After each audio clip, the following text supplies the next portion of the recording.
Hello दोस्तों, आप सभी का प्रेम की पाठशाला में स्वागत है। आज हम लोग एक नए ज़िले झारखंड का एक नया ज़िला पलामू के बारे में देखेंगे। और ये सीरीज़ ज़िला एक नज़र, अभी तक हम लोगों ने रांची, हज़ारीबाग, उसके बाद दुमका, 3 ज़िलों को देख लिया है। आज हम लोग पलामू के बारे में बात करेंगे।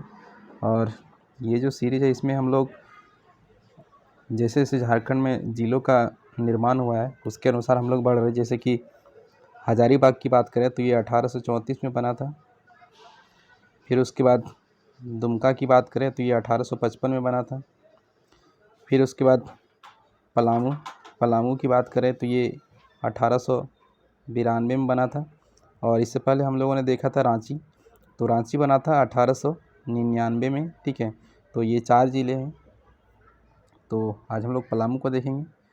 तो जैसा कि यहाँ पे आप देख सकते हैं, ये भारत का मैप में झारखंड इसको पलामू को झारखंड का जैसलमेर भी कहते हैं।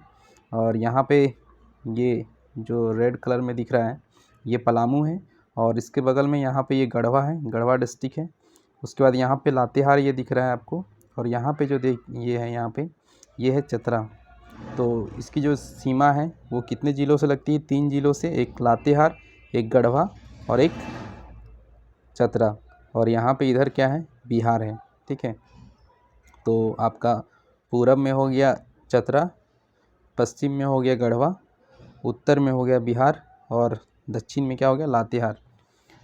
अब अगर हम लोग इसके स्थापना की बात करें तो इसकी स्थापना 1892 में हुआ था। उसके बाद क्षेत्रफल की बात करें तो ये 5043.8 वर्ग किलोमीटर है इसका क्षेत्रफल। इसकी जनसंख्या की बात करें तो ये 19,39,869 है। और साक्षरता दर की बात करें तो ये 63% है। और लिंगानुपात 928 है। लिंगानुपात का मतलब होता है प्रति 1000 पुरुषों में महिलाओं की संख्या, तो 928 है। अब आगे हम लोग अगर इसके नामकरण के बारे में देखें तो आधुनिक मत के अनुसार, ठीक है, आधुनिक मत के अनुसार क्या बोलते हैं? पलास, लाह और महुआ, यानी कि पलास में प, लाह में ला और महुआ में म, तो ये तीनों को मिलाकर क्या बना है? पलामू। ठीक है, ये आधुनिक मत है। यानी पलास यहाँ पे अधिक है, लाह भी अधिक है और महुआ भी अधिक है, इसीलिए इसके अधिकता के कारण इसे क्या नाम दिया गया है? पलामू। उसके बाद अगर बात करें तो यहाँ पे भूखन सिंह जो है चेरो विद्रोह का नेतृत्व किया था इन्होंने। जो चेरो विद्रोह हुआ था 1800 ईस्वी में, तो भूखन सिंह का नाम आपको याद रखना है। और इसका जो डिस्ट्रिक्ट का जो मुख्यालय, ज़िला मुख्यालय, वो मेदिनीनगर है। पहले डाल्टनगंज था लेकिन उसका नाम जो है बदल दिया गया है, मेदिनीनगर कर दिया गया। और मेदिनीनगर जो है चेरो राजा मेदिनी राय के नाम पर रखा गया है। और इनके काल को पलामू का जो है ये स्वर्ण काल कहा जाता था ये। ठीक है, चेरो राज्य का ये स्वर्ण युग कहा जाता था। और ये एक मेदिनी राय के बारे में एक कथन भी काफ़ी प्रचलित है, जे धन धन राजा मैदनिया, घर घर बाजे मथनिया। ठीक है, तो ये काफ़ी प्रचलित रहा था उस समय। उसके बाद अगर बात करें तो यहाँ पे भीम चूल्हा को आपको याद रखना है। ऐसा किंवदंती है कि यहाँ पे आज से 5000 वर्ष पहले जब महाभारत में जो पांडव है उनको अज्ञातवास मिला था, यानी कि 12 वर्ष का वनवास मिला था और 2 वर्ष का जो है अज्ञातवास। अज्ञातवास का मतलब क्या होता है कि आपको इस दौरान कोई अगर पहचान लेगा तो फिर से नेक्स्ट 14 साल का, 12 साल का जो आपको वनवास मिला है वो फिर से मिलेगा। तो ये यहाँ पे अज्ञातवास के दौरान पांडवों को जब अज्ञातवास मिला था तो यहाँ पे भीम के द्वारा क्या हुआ था? भोजन बनाया गया था। ठीक है, भीम भोजन बनाया करते थे यहाँ पे, तो इस वजह से इसका नाम भीम चूल्हा पड़ा है। और यहाँ पे क्या है?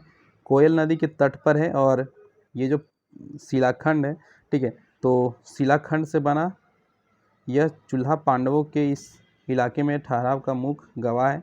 यानी कि ऐसा माना जाता है कि ये जो एक पत्थर का एक चूल्हा जैसा बना हुआ उस कहा जाता है कि भीम ने बनाया था अज्ञातवास के दौरान। तो ये भीम चूल्हा आपको याद रखना है। उसके बाद काबरा कला के प्राचीन अवशेष, तो ये आपको याद रखना कि काबरा कला का संबंध किस ज़िले से है, तो पलामू से है। तो ये काबरा देवी का ये टूटा हुआ मंदिर मूर्ति है, ये आपको याद रखना है। उसके बाद अगर बात करें तो यहाँ पे जो प्रमुख उद्योग हैं वो सीमेंट फैक्ट्री जपला, झारखंड का जो पहला सीमेंट उद्योग स्थापित हुआ था वो जपला में ही हुआ था। इसके अलावा यहाँ पे Aditya Birla chemical India limited भी है यहाँ पे कंपनी इसका। तो ये 2 फैक्ट्री मुख्य रूप से आपको जपला को ही ज़रूर याद रखना है, सीमेंट फैक्ट्री। उसके बाद यहाँ पे जो खनिज मुख्य रूप से पाए जाते हैं वो है बॉक्साइट, जिससे एल्युमिनियम बनता है। उसके बाद चूना पत्थर जिसको लाइमस्टोन कहते हैं, आयरन ओर यानी लो अयस्क, उसके बाद डोलोमाइट और ग्रेफाइट। ग्रेफाइट में सबसे नंबर 1 पे है पलामू, ये आपको याद रखना है ग्रेफाइट। उसके बाद यहाँ पे कोयला भी पाया जाता है और क्वार्ट्ज भी पाया जाता है। और इसके साथ पलामू में एक जगह है कुंदरी, कुंदरी में लाह का जो है वृहद भंडार पाया जाता है, तो ये भी आपको याद रखना है। तो इसके बाद हम लोग चलते हैं ऐतिहासिक स्मारक की बात करें तो ये शाहपुर चांदनी का किला है, ठीक है, शाहपुर चांदनी किला, ये आप देख सकते हैं। और यहाँ ये जो है ये विश्रामपुर का किला है, ठीक है। तो विश्रामपुर का किला और शाहपुर का किला, सिंपली आप नाम याद रखने, 2 नाम आपको याद रखना है। उसके बाद अगर बात करें तो कुछ खाद्यान्न है जिसमें पलामू का स्थान प्रथम है, यानी कि पहले स्थान पे आता है, सबसे अधिक उत्पादन होता है, तो ये है मक्का है। उसके बाद गेहूँ है, फिर सरसों में भी पहले स्थान पे है, जौ पे भी पहले स्थान पे है, दलहन और पपीता। तो ये नाम आपको याद रखना है, मक्का, गेहूँ, सरसों, जौ, दलहन, पपीता। इसके बाद यहाँ पे कुछ नदियाँ हैं जो इस ज़िले से होकर बहती हैं, तो उसमें अमानत नदी को याद रखना है। अमानत नदी निकलती तो है चतरा से, लेकिन पलामू से भी होकर गुजरती है, तो पलामू अमानत नदी को याद रखना है।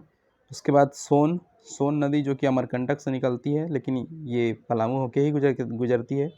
उसके बाद उत्तरी कोयल, ये भी आपको याद रखना है। और उत्तरी कोयल पे ही अभी जो मंडल डैम बन रहा है, ठीक है, मंडल डैम, तो ये उत्तरी कोयल पे ही बन रहा है, ठीक है, तो ये आपको याद रखना है। उसके बाद औरंगा नदी को याद रखना है, ये लोहरदगा से निकलता है। इसके बाद तो यहीं पे एक चीज़ और मैं आपको बता दूं, यहाँ पे एक नीलांबर पीताम्बर विश्वविद्यालय है, ठीक है, तो उसको आपको याद रखना है, नीलांबर पीताम्बर विश्वविद्यालय है, यूनिवर्सिटी। ये कब बना था? 2009 में बना था, ठीक है। तो ये आपको याद रखना नीलांबर पीताम्बर विश्वविद्यालय के बारे में। नीलांबर पीताम्बर क्या थे? चेरो जनजाति से थे। तो ये 1857 के विद्रोह में इन्होंने भूमिका निभाई थी। तो ये छोटा सा वीडियो था पलामू के बारे में। वीडियो कैसा लगा ज़रूर बताएं, अच्छा लगा तो ज़रूर लाइक करें, दोस्तों के साथ शेयर करें, और अगर चैनल के साथ पहली बार जुड़े हैं तो सब्सक्राइब करना ना भूलें। और अगर इसकी PDF चाहिए तो यहाँ पे डिस्क्रिप्शन में लिंक दिया गया है टेलीग्राम का, वहाँ से आप ज्वाइन कर सकते हैं। मिलते हैं एक नए वीडियो में, तब तक के लिए धन्यवाद, टेक केयर।